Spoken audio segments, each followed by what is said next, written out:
The smell reached them before the farmhouse did. Wet earth, wood smoke, boiled potatoes drifting faintly through the cold morning air. It moved across the road in slow, invisible waves, mixing with the smell of thawing mud and damp wool coats, and for a brief moment several of the prisoners lifted their heads without realizing it. Their boots scraped softly over gravel. Frost cracked beneath their steps. Somewhere beyond the trees, hidden inside the pale grey fog of dawn, a dog barked once and then fell silent. The column had been walking since first light. No one knew exactly where they were being taken. The American guards spoke little. That unsettled the Germans more than shouting would have. Men expecting cruelty often prepared themselves for noise. Silence was harder to read. Emile walked near the middle of the line, shoulders tight beneath an oversized coat that still carried the faded insignia of an army that no longer truly existed. He could not have been older than 19. His face was thin from months of hunger, but there was still something unfinished about him, something young enough to make the older prisoners glance at him the way exhausted fathers looked at sons. "Food," he whispered quietly, as the smell drifted stronger through the trees. Otto heard him. "Don't sound hopeful," the older man muttered. "I only said what it was." "That is hopeful enough." Emile lowered his eyes. The road curved uphill slowly, and the farmhouse appeared all at once through the mist. A broad wooden house, weathered silver by rain and winter. A barn sagging slightly at one corner. Fences dark with moisture. Chickens moving calmly through the yard as though wars belonged to distant planets. No shell holes. No smoke from bombings. No broken windows. The peace of it felt almost offensive. A truck sat beside the barn, old and heavy, one tire pressed deep into mud. Frost clung to the windshield in thin white veins. The guards halted the prisoners beside the fence. Steam rose from coats and shoulders. Breath drifted upward in pale clouds. One of the Americans leaned against the gate and lit a cigarette. Another rubbed his gloved hands together against the cold. Then the farmer emerged from the barn. The prisoners watched him carefully. He was broad-shouldered and slow-moving, wearing suspenders beneath a thick coat stained by hay and grease. Grey touched the edges of his hair. Not old, just worn down by seasons. He exchanged a few quiet words with the officer, then he looked directly at the prisoners. Not through them, at them. That alone felt strange. The officer opened the gate. "Work detail," he said. The translator repeated it softly in German. A murmur passed through the line. Work meant shelter sometimes, food, perhaps, but it could also mean humiliation. Farmers had sons too, brothers buried somewhere under European soil. Grief could make ordinary men cruel in surprisingly practical ways. The prisoners entered the yard slowly. The smell of livestock wrapped around them immediately. Wet straw, manure, smoke from the chimney. Somewhere inside the barn, cows shifted heavily in their stalls. The farmer spoke again. "Need the fence repaired before dark." The translator hesitated, then repeated the words. No threats followed them, no barking orders. That made Otto suspicious almost instantly. Men spread through the property in small groups under loose supervision. Some carried lumber, others hauled wire. Emile and Otto were sent near the northern field, where sections of fencing had collapsed beneath old snow. The ground sucked at their boots. For a long while, no one spoke.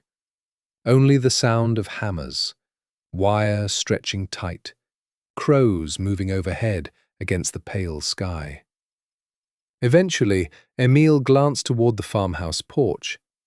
A woman stood there briefly, holding a steaming pot against her chest before disappearing inside again. He swallowed. Otto noticed. "You are staring again." She looked normal. That was normal before the war. Emile said nothing after that. Near midday, the farmer approached, carrying a dented metal thermos and several tin cups. The prisoners stiffened instinctively. Emile lowered his eyes, expecting inspection or accusation. Instead, the farmer knelt beside an overturned crate and began pouring coffee. Real coffee. The smell spread through the cold air like memory itself. Nobody moved. The farmer looked at them. "Well?" he said quietly.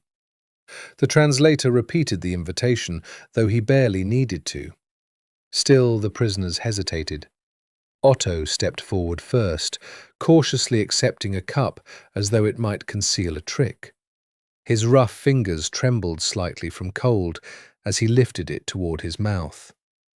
He froze after the first sip, not because something was wrong, because something wasn't. Warmth spread visibly through the older man's face. Tiny lines near his eyes softened for just a second before he caught himself. The farmer noticed, but said nothing. One by one, the others accepted cups. Emile held his carefully between both hands, staring into the rising steam. He looked suddenly very young. The farmer leaned against the fence post nearby. "You boys know engines?" he asked eventually.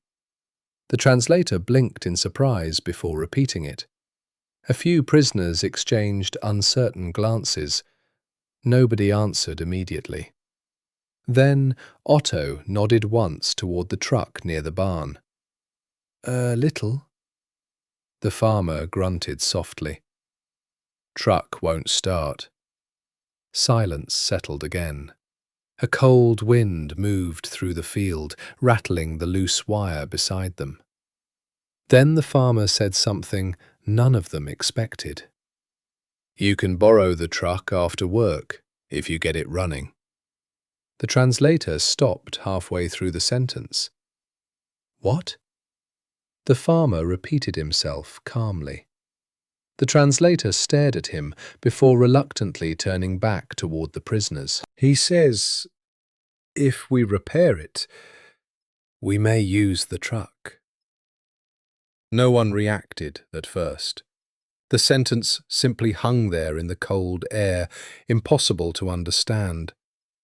Then several prisoners looked instinctively toward the road beyond the property, beyond the fences, beyond the fields. Freedom sat there quietly inside the shape of an old farm truck. And suddenly the silence no longer felt peaceful. The idea spread through the prisoners without words. You could see it in their eyes before anyone spoke it aloud. Escape. Not hope, exactly. Something rougher than hope. Something desperate enough to resemble hunger. The work slowed. Men glanced toward the truck again and again while pretending not to. Emile caught two prisoners whispering behind the barn. One kept looking toward the woods beyond the fields as though measuring distance. Otto remained kneeling beside the broken fence, pulling wire tight with steady hands. "It's a test," he said quietly.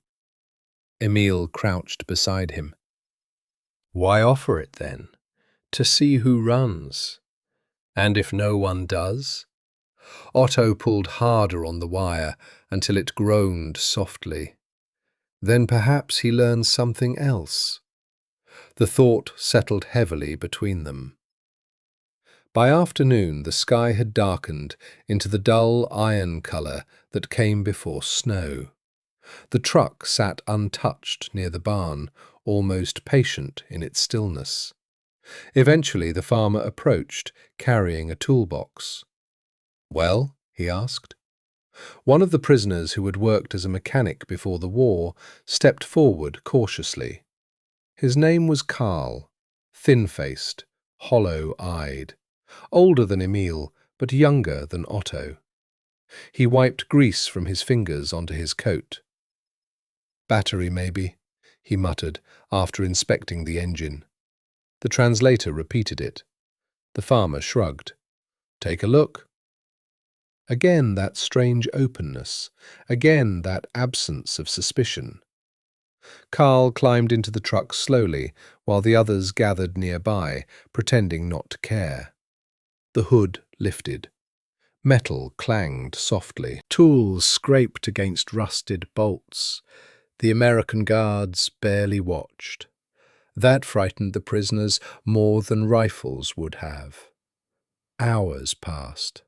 The light faded gradually across the fields until the snow itself seemed to glow blue beneath the approaching evening. Then suddenly the engine coughed. Every head lifted at once. Another cough. Then the truck roared alive in a cloud of smoke, several prisoners visibly tensed.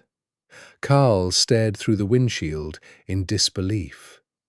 The farmer smiled faintly for the first time all day. "There you go." No one moved. The truck idled heavily beside the barn, vibrating against frozen earth. Its headlights cut pale tunnels through the growing dusk. Escape sat there, alive and waiting. Emil felt his pulse hammering in his throat. One of the younger prisoners stepped closer, almost unconsciously. Otto grabbed his sleeve immediately. "Don't. But look around." The young man did. No rifles raised, no shouting. The guards stood near the porch drinking coffee. The farmer simply watched them with tired eyes. That somehow made the entire thing unbearable. Karl finally climbed down from the truck. The farmer reached into his coat pocket and tossed him the keys. Actual keys. They jingled once in Karl's shaking hand. "You can borrow it tomorrow morning," the farmer said calmly. "Need feed picked up from town." The translator repeated the sentence slowly. Several prisoners blinked in confusion. "That's all," Emil whispered. Otto looked toward the farmhouse windows, glowing softly against the dark. "That is never all." Snow began falling lightly as evening settled over the property. The prisoners were led toward the barn loft, where they would sleep for the night. Straw covered the floor in thick, uneven piles. Lantern light trembled against wooden beams overhead. Someone laughed quietly once, not from humour, from disbelief. Karl still held the truck keys. Men kept glancing toward them. Finally, one prisoner whispered what everyone else was thinking. "We could leave." Nobody answered immediately. The wind pushed snow softly against the barn walls. "We wouldn't make it far," Otto said eventually. "How do you know?" "Because men who trust strangers during wartime usually know more than strangers do." Another silence. Then Emil spoke quietly from the corner. Maybe he meant it. A few heads turned toward him. "He doesn't know us," someone muttered. Emil stared down at the straw beneath his boots. Maybe that is why. No one slept easily that night. The truck remained visible through cracks in the barn wood, dark beneath falling snow. Waiting. Morning arrived pale and colourless. The fields beyond the farmhouse disappeared beneath fresh snow, smooth and untouched, except for fence posts rising from the white earth like old black bones. The prisoners descended from the loft, stiff and exhausted. The truck still sat near the barn. The keys remained with Carl. Nobody had run. The farmer emerged, carrying 2 metal buckets. "You boys hungry?" The translator repeated the question automatically, though the answer already showed on every face present. Inside the farmhouse kitchen, warmth hit them almost painfully. Steam fogged the windows. A stove crackled softly near the wall. The smell of bread and potatoes wrapped around the room with such ordinary familiarity that several prisoners looked briefly disoriented. One of them stopped suddenly beside the doorway. There were family photographs on the shelf. Children. A young soldier in uniform. The frame had been turned slightly toward the wall. The farmer noticed the man staring. "My son," he said simply. No one asked questions after that. They ate mostly in silence, spoons scraping bowls, quiet breathing, the small sounds of hungry men trying not to appear hungry. At one point, Emil glanced toward the farmer. "Why?" he asked softly. The translator hesitated before repeating it. The farmer looked down at his coffee for a long moment. Then he shrugged. "Because the war's already done enough." The room became very still. Outside, snow drifted slowly across the fields. Otto sat near the stove, warming his hands. For the first time since Emil had known him, the older man no longer looked guarded, only tired, deeply tired. Carl reached into his pocket and placed the truck keys carefully onto the table. The farmer glanced at them. "You didn't use it." Carl gave a faint, humorless smile. "You knew we wouldn't." The farmer leaned back slightly in his chair. "No," he said after a moment. "I hoped." Something changed in the room then. Not forgiveness, not redemption. Something smaller, more fragile. The realization that even now, after everything men had done to one another, trust could still appear quietly like fire in winter, asking nothing except whether someone would protect it or destroy it. Emil looked toward the frosted window above the sink. Beyond the glass stood the fences, the road, the fields disappearing into pale distance. Yesterday they had looked like borders. Now they looked strangely temporary. Later, when the prisoners were marched away from the farmhouse beneath the cold afternoon sky, Emil turned once for a final look. The farmer stood beside the barn, watching them leave, one hand resting against the truck door. No salute, no speech, just a tired man in the snow. Years afterward, Emil would remember almost nothing about the road they marched that week. Not the names of towns, not the weather, not even the faces of most guards. But he would remember the sound of keys landing softly on a kitchen table. He would remember warm coffee in cold hands. And he would remember the terrible, beautiful confusion of discovering that mercy sometimes arrived without explanation, without ceremony, and without asking whether anyone deserved it. Because that was the hardest thing for exhausted men to understand. Cruelty always announced itself loudly. Kindness rarely did.